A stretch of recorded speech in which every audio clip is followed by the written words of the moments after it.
Welcome back for Series 6 of our lectures on marketing research. My name is Sean Jordan. I'm an instructor at Southern Illinois University Edwardsville School of Business, and I'm also a professional marketing researcher for the Research and Planning Group in St. Louis, Missouri.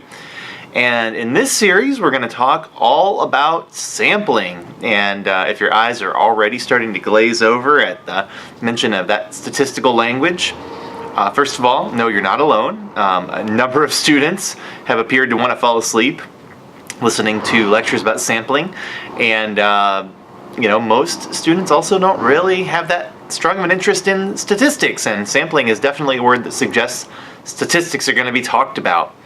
Well, I'm going to do my best to make it interesting and make it relevant to you, and I'm going to warn you right off the bat, we're going to talk about sampling as it applies to marketing research and more broadly applied research. We're not talking about all of the ins and outs and nuances of statistical theory in these lecture series. And in fact, I'm going to hit things so quickly that if you're really interested in statistics, I would recommend that you actually review a statistical class series of lectures on this topic so you can learn a little bit more about the nuance rather than relying on this to be your sole source of information. But if you just need a working knowledge of how to conduct sampling properly and how to do it right to make sure that you're getting the right information from the right people, this series should help you out.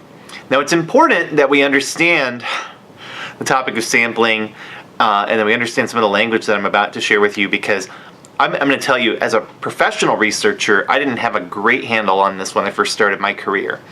And I was presenting to a client in New England, and the client had a board of advisors there, and a lot of the people on the board were from Yale and Harvard and academic institutions like that. And I got up to present a study that we had used a sample on that was a non-random sample, or we're going to call it a non-probability sample in this series of lectures. And I got a little twisted up in my language, and I suggested that the sample was a probability-based sample. Now, the truth was that I wasn't trying to misrepresent what I was saying. I just didn't really understand the terms well enough to use them properly.